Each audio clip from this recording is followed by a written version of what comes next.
Okay, so this is going to be the first lecture of complex analysis, and in this particular lecture, we are gonna just review the complex number system. We are essentially concerned about the algebraic and the geometric nature of the complex number system. We are not gonna discuss about the need of complex numbers or how the complex numbers are related to the real numbers. You know, those topological things we are not going to talk about today. We will essentially be talking about the arithmetic nature of the complex number system. Okay, so this lecture is essentially going to be the review of complex number system. Okay, review the complex number system.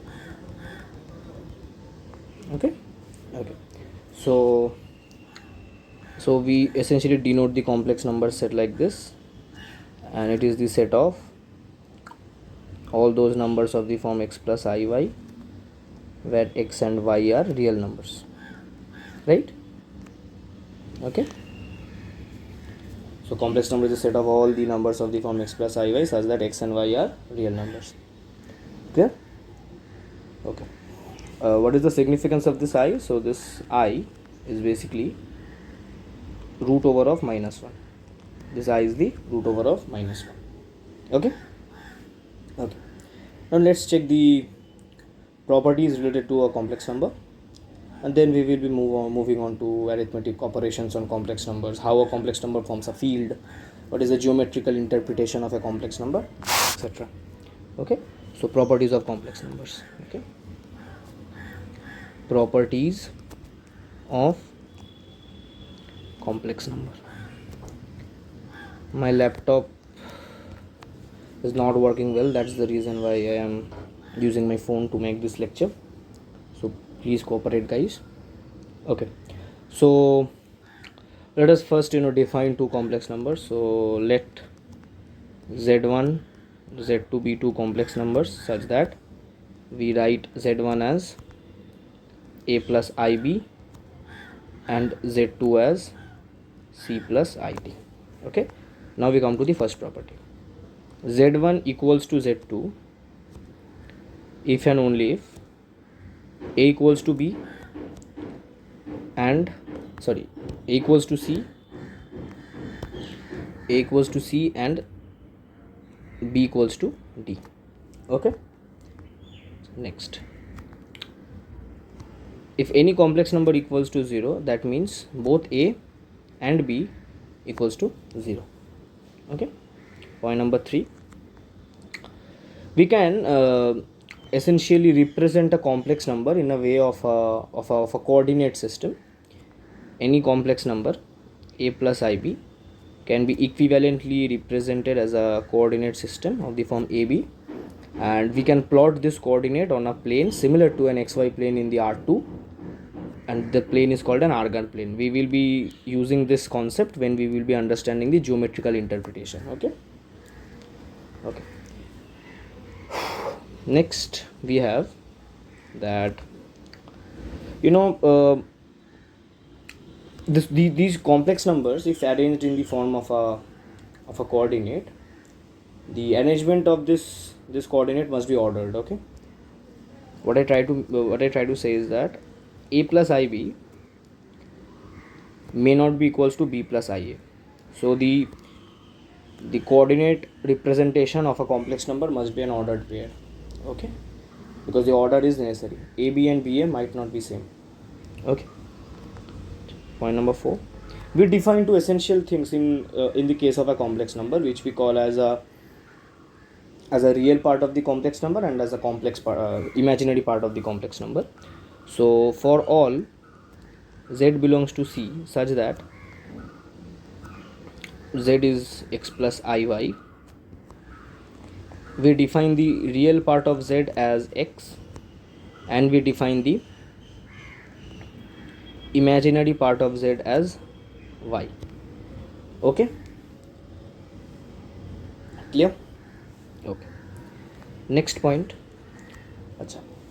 Now for every complex number we have three more values declared, which are essential in understanding its geometrical representation as well as its relation with real numbers. Okay, we will come to those relations. We will be more concerned about those relations, might be most probably in the next lecture. Okay, so we define those things here. First thing is what we call the conjugate of a complex number. Okay, so z bar is called the conjugate of z, where z is of the form x plus iy, where this z bar is written as x minus iy. Okay, so for all such complex numbers z is equals to x plus iy, we have its conjugate written as x minus iy. Is it clear? Next is what is the mod of a complex number z? Because z is of the form x plus iy, so mod of the complex number is given as root over of x square plus y square for all z of the form x plus iy. Other ways of representing z is r. Okay, r is also an equivalent notation of modulus of z. Okay, number 8 is what we call the argument of a complex number. Rather, now we define what is called a principal argument of a complex number. Okay, so what is meant by a principal argument of a complex number z is equals to x plus iy? We denote it essentially using theta, or it's often denoted as arg of z, argument of z, and it is equals to tan inverse of y upon x. Okay, tan inverse of y upon x. Okay, is it clear? Got it? Clear? Okay.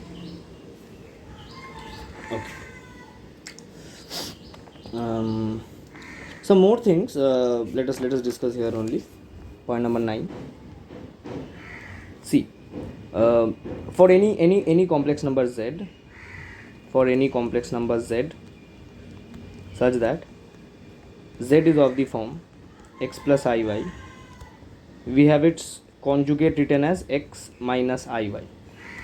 So using these two statements, we can obviously say that the real part of z can be written as z plus its conjugate over 2, and the imaginary part of z can be written as z minus z bar over 2.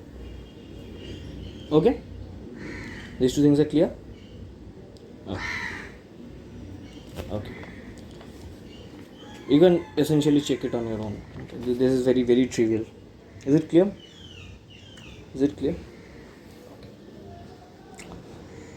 Okay. Next thing, see. Okay, let this be up till here. Now let us first discuss what are the geometrical interpretation of a complex number. Then we will discuss some more properties. Okay, so geometrical interpretation.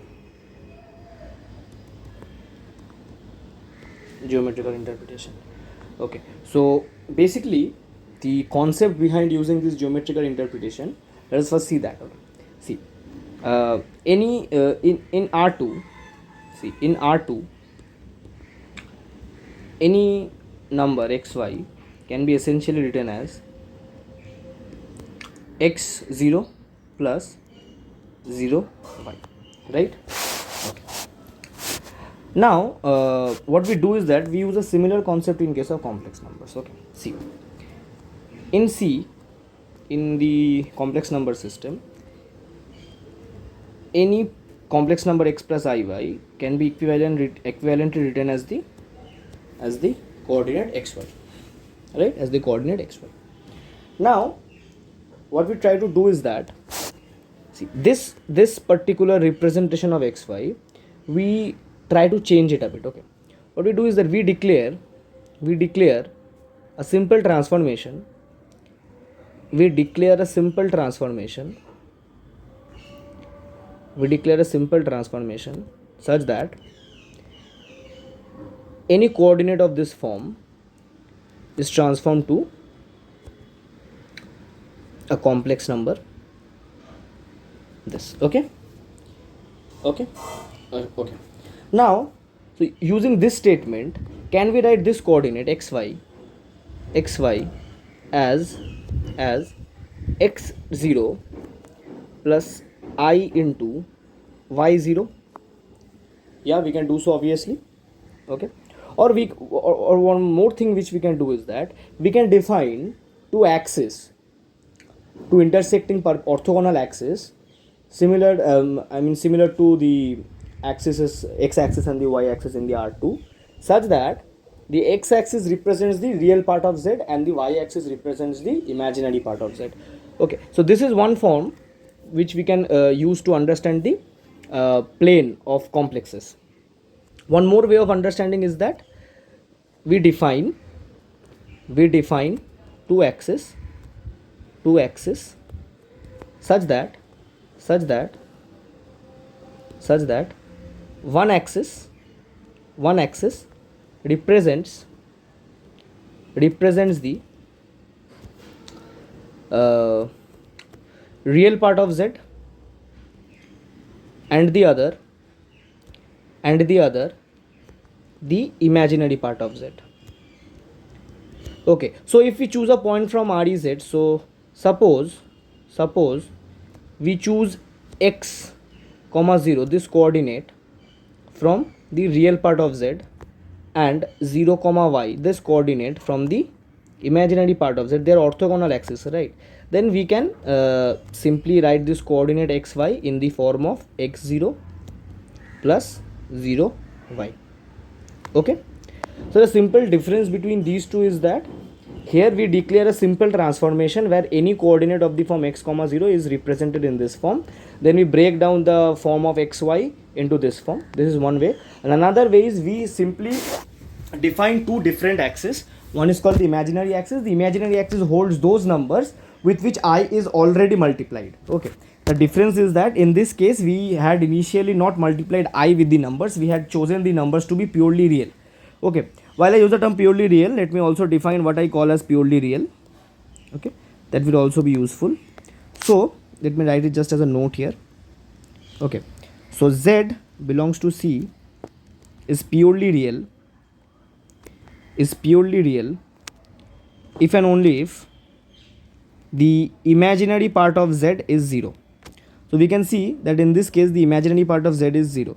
So what we do is that we choose to, so we basically declare the coordinate form of a complex number as the summation of two purely real numbers, and I is multiplied to one of them, which represents the imaginary part of Z. And in the other case, what we do, we define two numbers, one to be purely real, so this is a purely real complex number, and the other is a purely imaginary complex number. So what this purely imaginary complex number is, let's see. And is purely imaginary,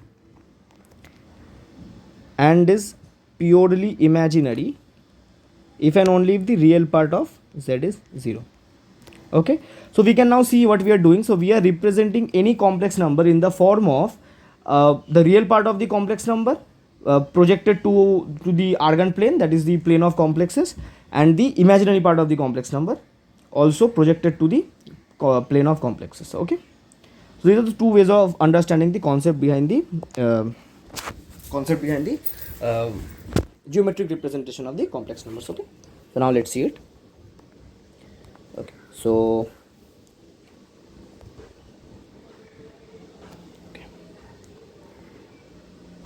okay, so we have drawn the planes here. So this x-axis, so this is similar to an R2 plane. So comparing, in the x-axis is basically the real part of any complex number, and the y-axis is the imaginary part of any complex number.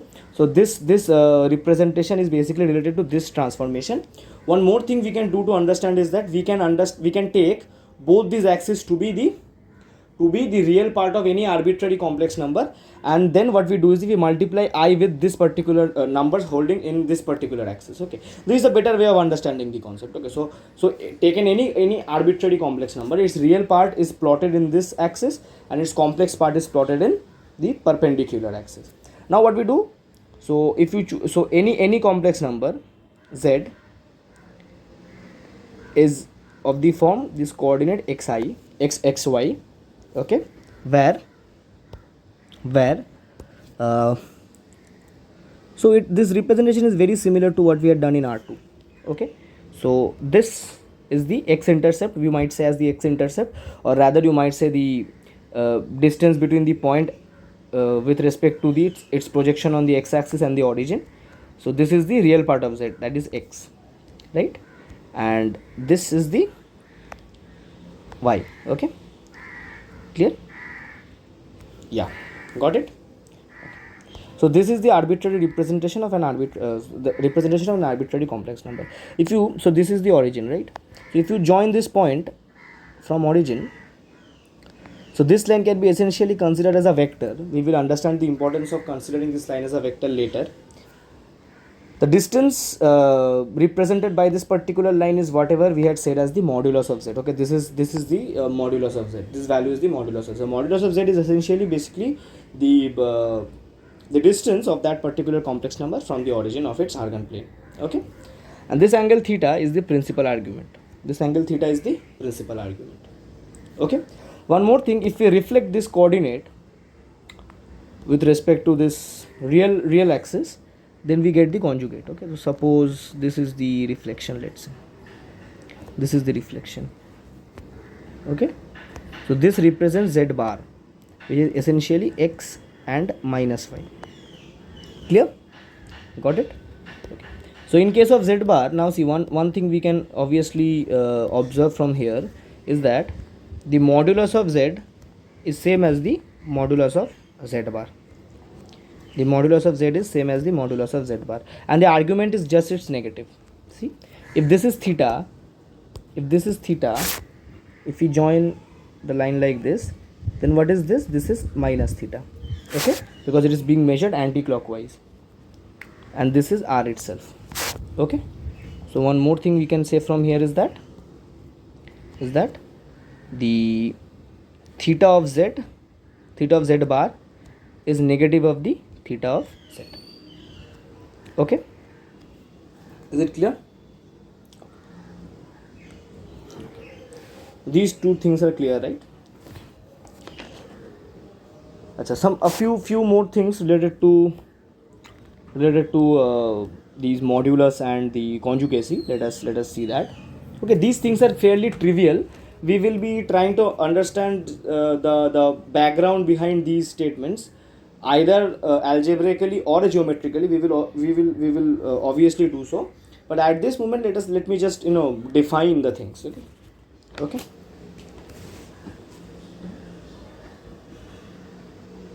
Okay. So in case of the modulus, let's say, so for all complexes, z1 plus z2 whole conjugate is same as z1 conjugate plus z2 conjugate, and the product of them also distributes the conjugacy, okay. Similarly, if we divide them, the conjugacy again gets distributed, okay. We will be understanding what is meant by addition and multiplication in case of complexes. We will obviously do so. I'm just defining how the conjugacy and the concepts of modulus are related to the algebraic operations, which we will be surely defining in case of complexes, okay. So this is one case, and if you do this in case of modulus, so z1 plus z2, mod of z1 plus z2 is less than equals to mod of z1 plus mod of z2. This is what we call as the triangle inequality. We will prove it later. This is what we call as the triangle inequality, okay. A similar form of triangle inequality is of this form: mod of z1 minus z2 is greater than equals to modulus of mod z1 minus mod z2, okay. Okay. And if you have the modulus of the product of two complexes, then the modulus gets distributed, okay. So same happens in the case of division,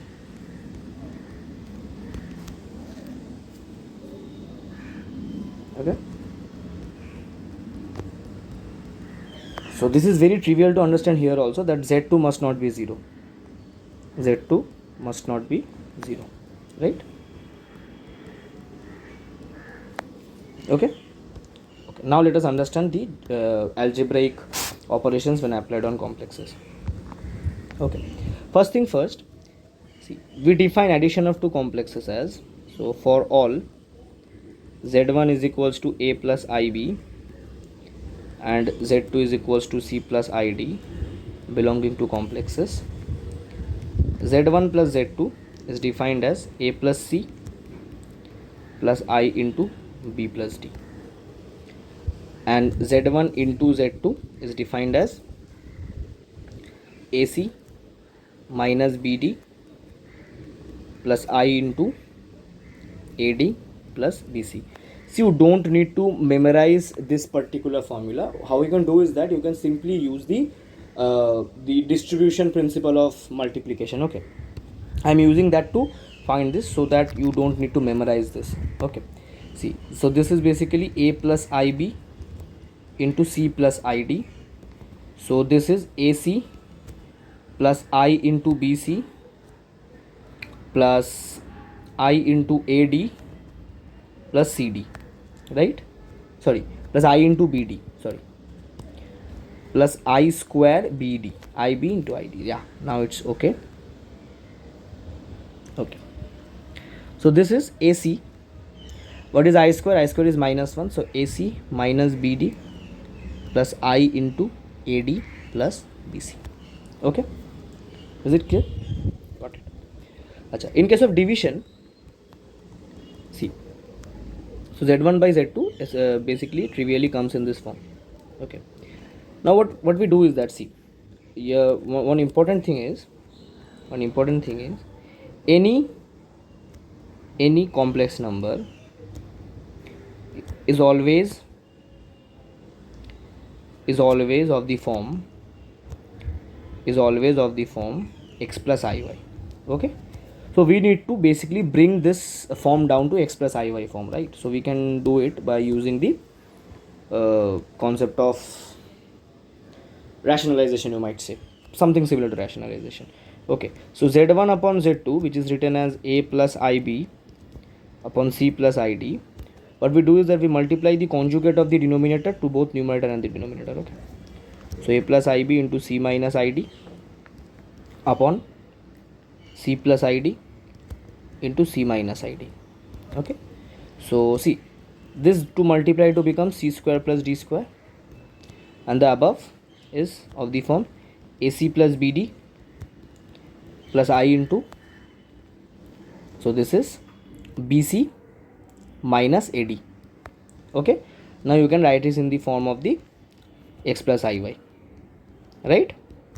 Yeah, so this is BC minus AD upon c square plus d square. Okay, so in short we can write this like this, that is z1 upon z2 is basically z1 into z2 bar divided by see, c square plus d square is mod z squared, sorry, mod z2 squared. Okay, and see, one more observation which we have got from here is that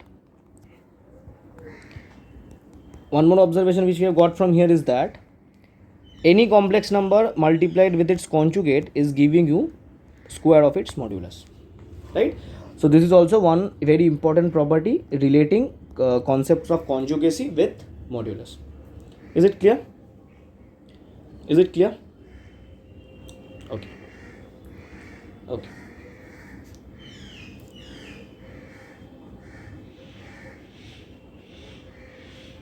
okay, okay. So these are the ways of defining the operations or complexes. Now now this complex number system with respect to this addition defined on the complexes and this product defined on the complexes forms a field. So what is a field? So this basically implies that C with respect to addition is an abelian group. I assume you people know what groups are. And C, except the additive identity with respect to multiplication, complex multiplication rather, complex multiplication rather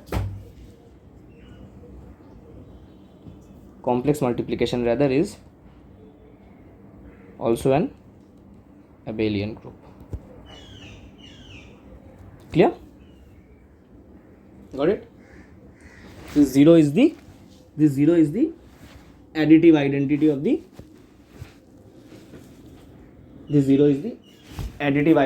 the complex field. Okay?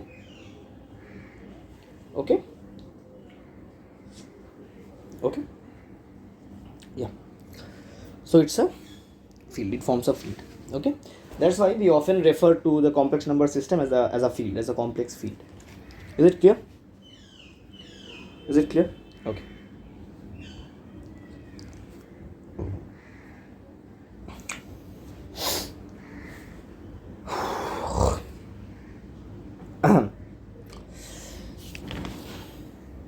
So as we define this addition, C with respect to addition as a complex as an abelian group, and C accepts the additive identity. Additive identity, this zero basically implies the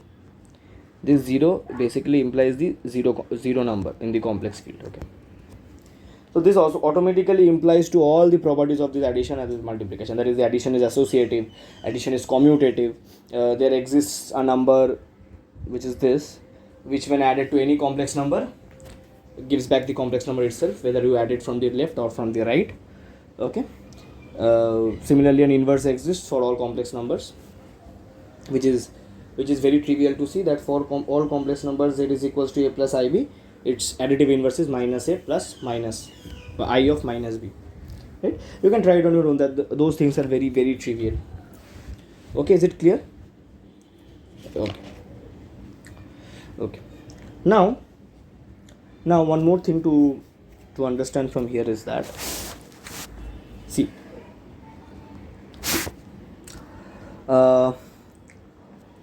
now whether there exists any relation between the real numbers and the complex numbers is a question.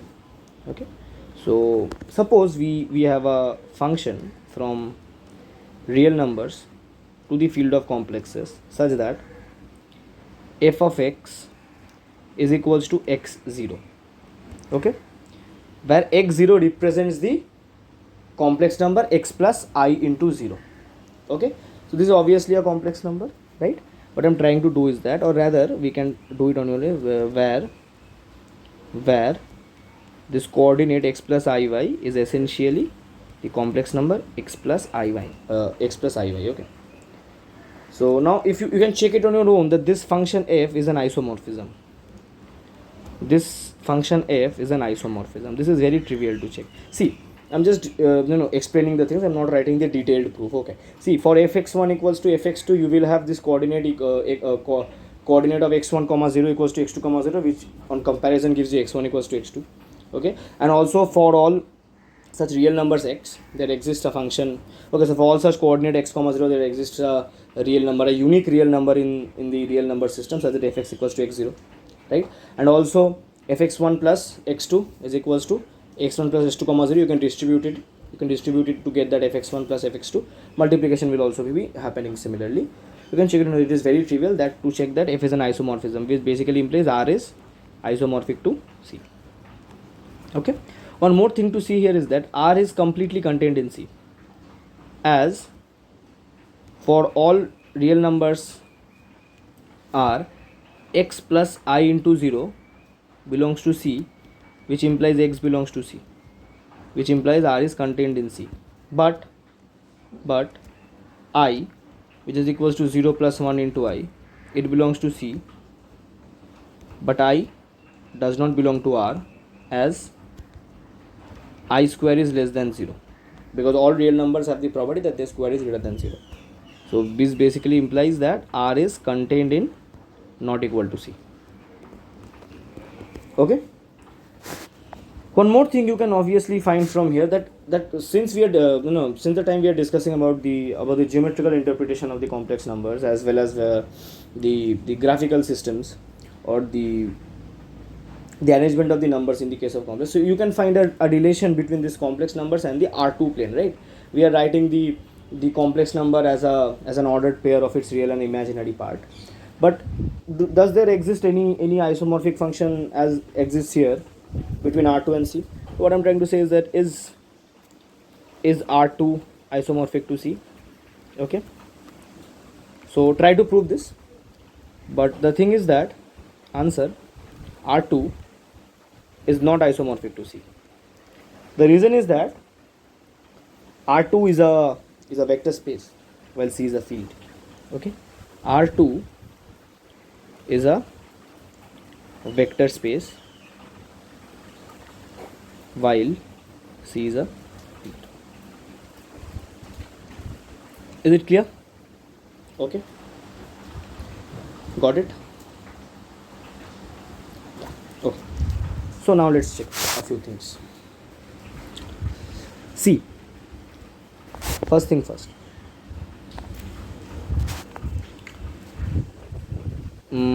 Let us try to do it like this, that okay, see, suppose you plot a complex number on the Argand plane. Okay, you plot a complex number on the Argand plane. Okay, this is xy, this is r, and this is x. See, this is a right angle. That means, so this is a right triangle, right? OAB. OAB is a right triangle. Triangle OAB is a right triangle, right? Which implies OA is obviously greater than OB. Is obviously greater than OB for any arbitrary complex number.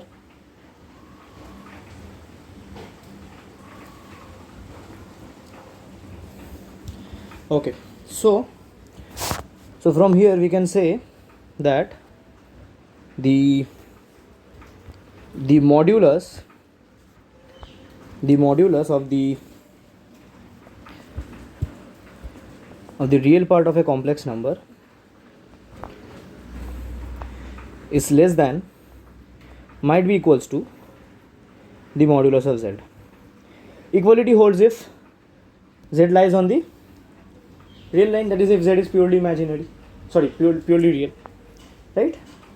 If z is purely real, then the equality holds. Clear? Okay. Now let us see one thing.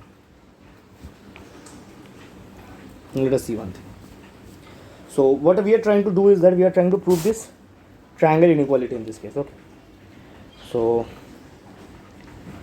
we are trying to prove the triangle inequality in this case.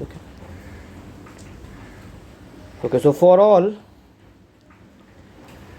complex numbers z1 z2, so the triangle inequality says that z1 plus z2 is less than equals to mod of z1 plus mod of z2. The equality holds if z1 and z2 falls on the same line. Okay, that is, they are linearly dependent. Only then the equality will hold. They fall on the same line in the sense is, suppose this is the Argand plane, let's say. Suppose this is z1, this is z2. So they fall on the, okay, so let me draw it first. So this is z1 and say this is z2. So in this case the equality will hold. Okay, now let's see.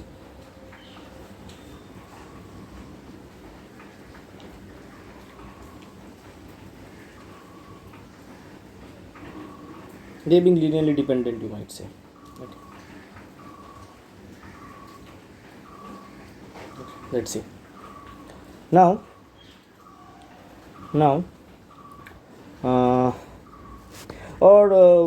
this might not be the general case. You might also say that if z1 and z2 are linearly dependent, okay, if z1 and z2 are linearly dependent, in that case equality holds.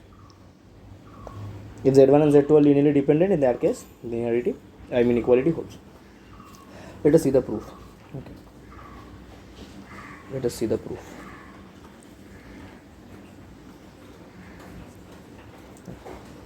Basically, linearly dependence in the sense it means the thing that we can scale one of the vectors to get the other vector. Okay, so we can scale z1 to get z2. That is the simple sense of telling they are linearly dependent. Okay, so linear dependency and this geometrical diagram are trivially same. So equality holds in this case. Okay, so let us first check the proof. So proof in this case is mod of z1 plus z2, it's squared. This can be written as z1 plus z2 times the conjugate of z1 plus z2. So we can write this as z1 plus z2 into z1 conjugate plus z2 conjugate.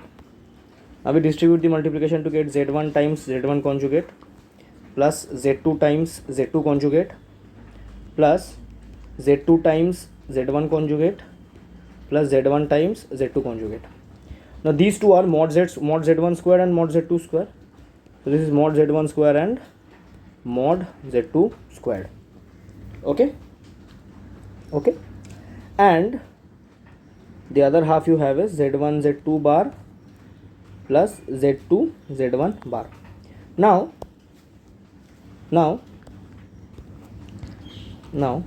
see, if you have z1 as a plus ib, for all z1 as a plus ib and z2 as c plus id, z1 into z2 bar, it is of the form ac plus bd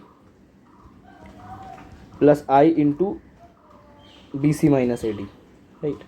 And z2 times z1 bar is of the form ac plus bd plus I into ad minus bc.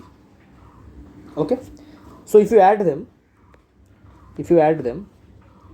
which implies z1 z2 bar plus z2 z1 bar, it is basically equal to 2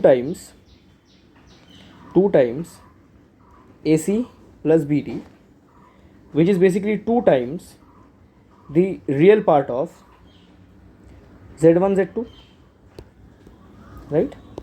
You can write it as the real part of z1 z2. Okay, now 2 times the real part of z1 z2, it will obviously be less than equals to 2 times modulus of the real part of z1 z2, and which is indeed less than 2 times mod of z1 z2. We have just checked that mod of real part of z is less than equals to mod of z. Okay, and what is mod of z1 z2? It is mod of z1 times mod of z2, which implies mod of z1 plus z2 squared is less than equals to mod z1 squared plus mod z2 squared plus 2 times mod z1 mod z2. So the right hand side is same as mod z1 plus mod z2 whole squared, which implies mod of z1 plus z2 is less than equals to mod z1 plus mod z2. This is the triangle inequality. The other form of the triangle inequality, in case of the subtraction, we can do it like this. See, mod of z1, this can be written as mod of z1 minus z2 plus z2. So this is less than equals to mod of z1 minus z2 plus z2 plus mod of z2, which implies mod of z1 minus z2 is greater than equals to mod of z1 minus mod of z2. So we apply modulus on this, so we get mod of z1 minus z2 is greater than equals to mod of mod z1 minus mod z2 whole modulus. Okay, this is the other form of the triangle inequality. Okay, in case of the subtraction. Is it clear? Okay.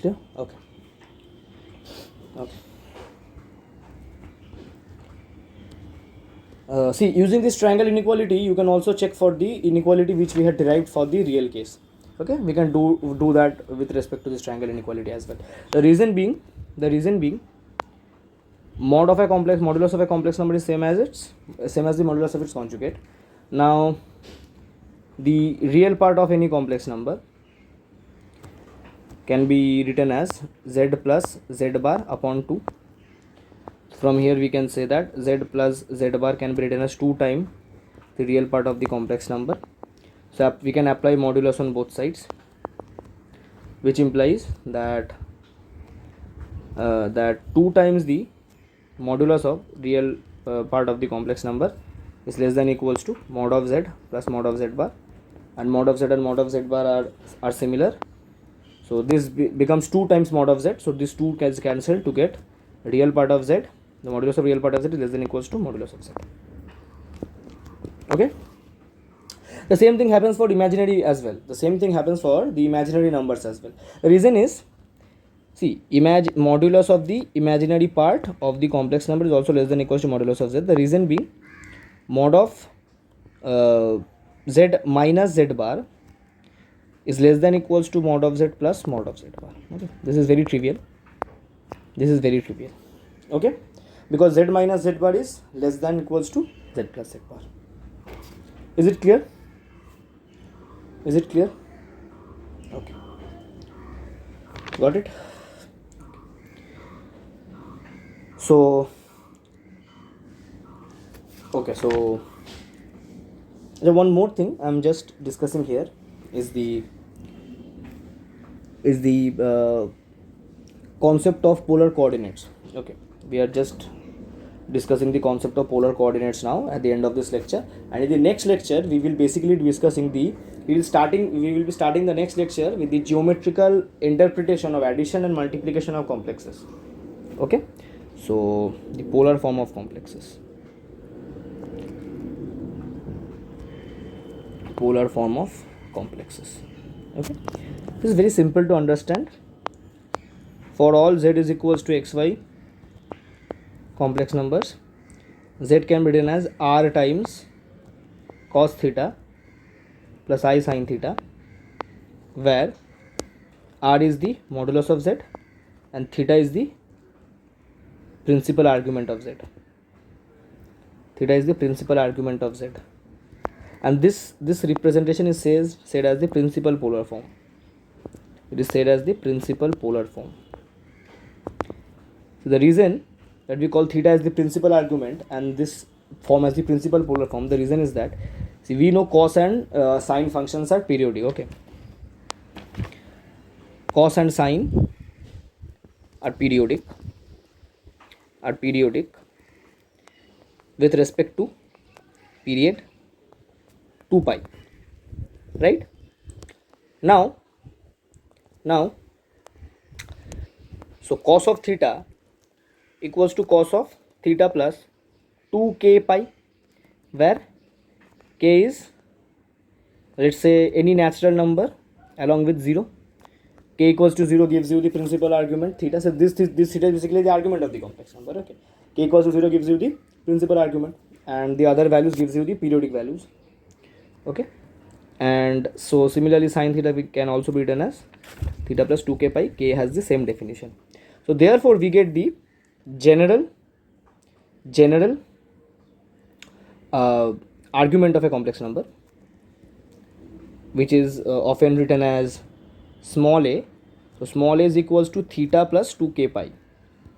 Small a is equals to theta plus 2k pi, and using this we get the general polar form. The general polar form is given as z is equals to r into cos of theta plus 2k pi plus I sin theta plus 2k pi. Okay, so this is the general polar form. Okay, so our trivial discussions will be related to the principal polar form, because everything we discuss about the principal polar form can be extended to its general polar form. Whatever we study for the principal polar form can be obviously extended to its general polar form. So we are going to study with respect to the principal polar form for the sake of simplicity. Okay, next comes a very important, you can also take an understanding of this polar form like this. See, suppose you take the Argand plane. Okay, and you have a complex number here, z is equals to x plus iy, or rather you write it as the coordinate itself, xy. Okay, so see, this is r, right? This is r, and this is theta. the principal argument. So this can be written as r cos theta, and this can be written as r sin theta, right? So this was your x value, real part, this was your imaginary part, y value. So any complex number z can be written as r cos theta plus I times r sin theta, so which is the polar form r into cos theta plus I sin theta. Okay. Okay. Next important concept about polar form is the de Moivre theorem. De Moivre theorem. Okay.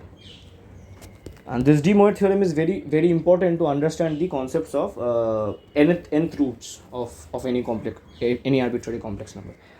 So the de Moivre theorem says that for all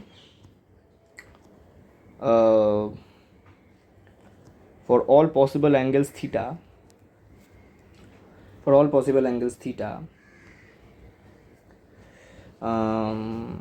cos theta plus I sin theta to the power n is given as cos n theta plus I sin n theta plus I sin n theta for all r, for all n belonging to real numbers. Okay. Or rather, to be more precise, let me just keep this values of n to be rationals. Okay. Let us not extend it beyond rationals. Okay. Let us keep it till rationals. Okay. Okay. Because to the power of something irrational is very irrelevant to talk about at this moment. Okay. So let us keep it till rationals. Okay. So how can we prove this? So we can prove this using the concept of mathematical induction. Okay, we can prove this using the concept of mathematical induction. Clear? So let us check it. Now let us first prove it for all. Okay, before that let us do one more thing. See.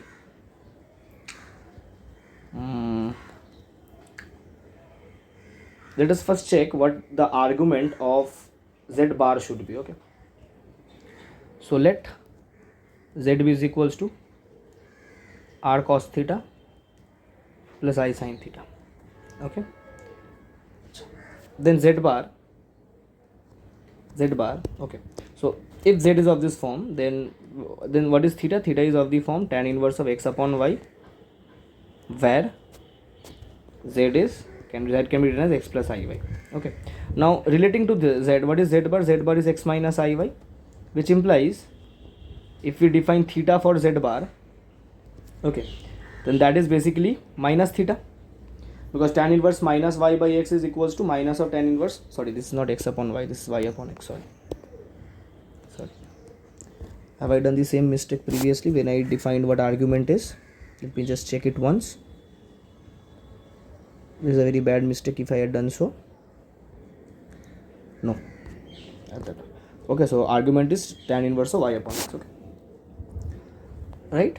So we can replace this polar form using theta z to theta of z bar, because the r remains same. Okay, so the polar form of z bar is simply r of cos of minus theta, okay, plus I sin minus theta equal to r of cos theta minus I sin theta. Okay. Now let us see the proof of the de Moivre theorem. So for all n belongs to positive integers. Okay. So base case, let us check base case for n equals to 1. Okay. So this is trivial. Base case is very trivial. Okay. So we are moving on to the induction hypothesis. Okay. Induction hypothesis. So let the statement be true for some n equals to k, which implies cos theta plus I sin theta whole to the power k is equals to cos k theta plus I sin k theta. Okay, therefore for n equals to k plus 1, cos theta plus I sin theta whole to the power k plus 1 can be written as cos theta plus I sin theta whole to the power k into cos theta plus I sin theta, and this is assumed to be cos k theta plus I sin k theta times cos theta plus I sin theta. So this can be written as cos k theta cos theta minus sin k theta sin theta plus I into sin k theta cos theta plus sin theta cos k theta, which is equals to cos of k plus 1 theta plus I into sin k plus 1 theta, which implies that De Moivre theorem is true for all positive integers by the principle of mathematical induction. By the principle of mathematical induction. Okay, by the principle of mathematical induction.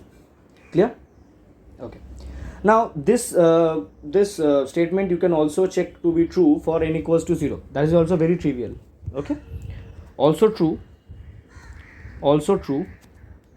for n equals to 0. Very trivial.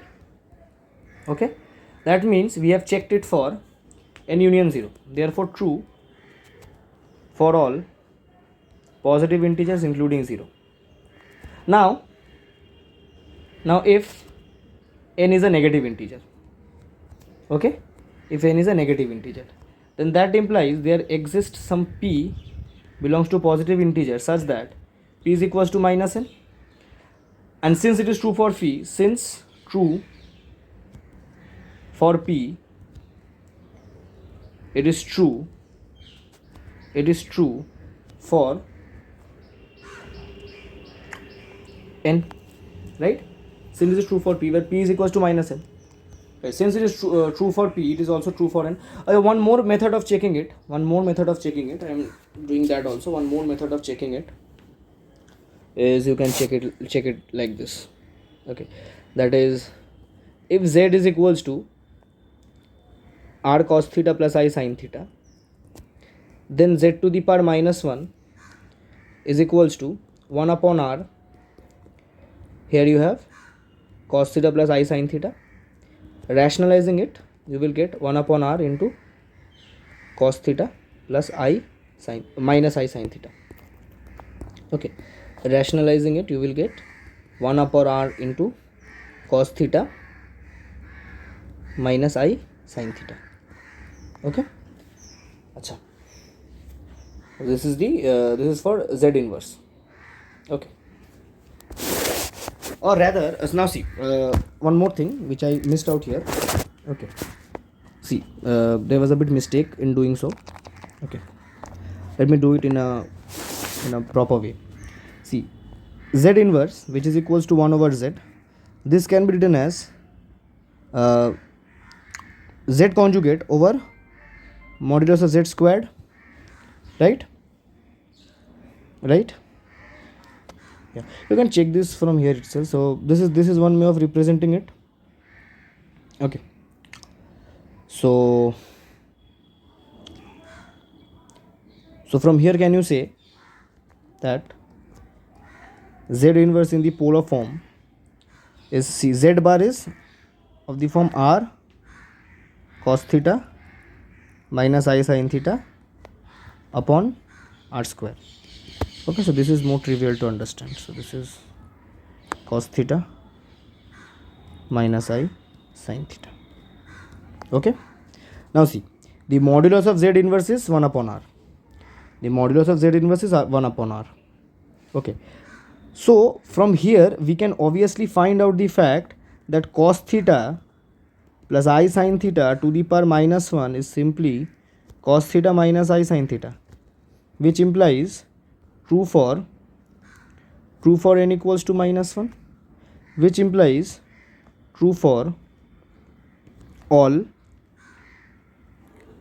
n belonging to negative integers, since any minus p can be written as p into minus 1, and this statement is true for all p as well as for minus 1.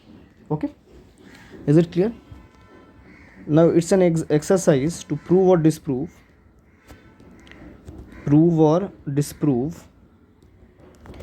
de Moivre theorem. Prove or disprove de Moivre theorem for n belonging to, or for rather n of the form p upon q. Okay, check this. Prove or disprove de Moivre theorem for n equals to p upon q. Okay, is this clear? So let this lecture be up till this much, guys. In the next lecture we will be talking about the geometrical interpretation of addition and multiplication of complex numbers, and then we will be moving on to some more concepts related to finding the nth root of complexes using this polar form as well as using the algebraic method. Okay, so meet you guys in the next lecture.